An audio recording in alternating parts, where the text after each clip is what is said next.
بسم اللہ الرحمن الرحیم۔ اسلامی تاریخ قوم عاد۔ عاد عرب کی ایک قدیم ترین قوم کا نام ہے۔ اس کا ذکر قرآن پاک میں 25 مرتبہ آیا ہے۔ یہ قوم جنوبی عرب میں آباد تھی اور عمان سے لے کر یمن تک 13 برادریوں میں پھیلی ہوئی تھی۔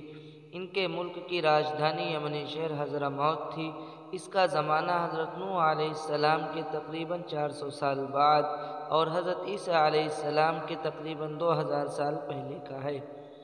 یہ اپنے زمانے کی طاقتور قوم تھی اور فن تعمیر میں بڑی مہارت رکھتی تھی۔ پہاڑوں کو تراش کر شاندار عمارتیں بنانا ان کا محبوب مشغلہ تھا۔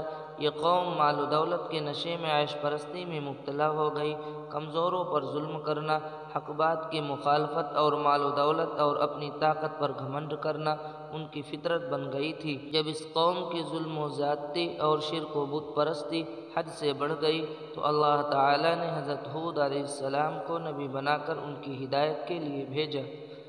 حضور صلی اللہ علیہ وسلم کا معجزہ، حضور صلی اللہ علیہ وسلم کے پسینے کی خوشبو۔ حضرت انس رضی اللہ عنہ فرماتے ہیں، ایک دن رسول اللہ صلی اللہ علیہ وسلم ہمارے یہاں تشریف لائے اور قیلولہ فرمایا۔ جب آپ صلی اللہ علیہ وسلم کو پسینہ آیا تو میری والدہ ایک شیشی لائیں اور پسینہ پوچھ کر جمع کرنے لگیں۔ اس دوران رسول اللہ صلی اللہ علیہ وسلم کی آنکھ کھل گئی۔ آپ صلی اللہ علیہ وسلم نے پوچھا، ام سلیم تم یہ کیا کر رہی ہو؟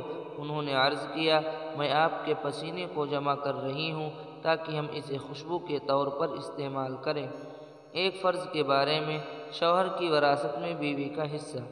قرآن میں اللہ تعالیٰ فرماتا ہے، ان عورتوں کے لیے تمہارے چھوڑے ہوئے مال میں چوتھائی حصہ ہے جبکہ تمہاری کوئی اولاد نہ ہو، اور اگر تمہاری اولاد ہو تو ان کے لیے تمہارے چھوڑے ہوئے مال میں سے 8واں حصہ ہے، یعنی ان کو یہ حصہ تمہاری وصیت اور قرض کو ادا کرنے کے بعد ملے گا۔ ایک سنت کے بارے میں، صبح کے وقت کی دعا۔ رسول اللہ صلی اللہ علیہ وسلم نے فرمایا، جب تم صبح کرو تو یہ دعا پڑھو، اللہم بک اصبحنا وبک امسینا وبک نحیا وبک نموت والیک النشور۔ ترجمہ، اے اللہ ہم نے تیری ہی مدد سے صبح کی اور تیرے ہی مدد سے شام کی، تیرے ہی مرضی سے ہم زندہ ہیں اور تیرے ہی مرضی سے ہم مریں گے اور تیرے ہی پاس قیامت کے دن اٹھ کر جانا ہے۔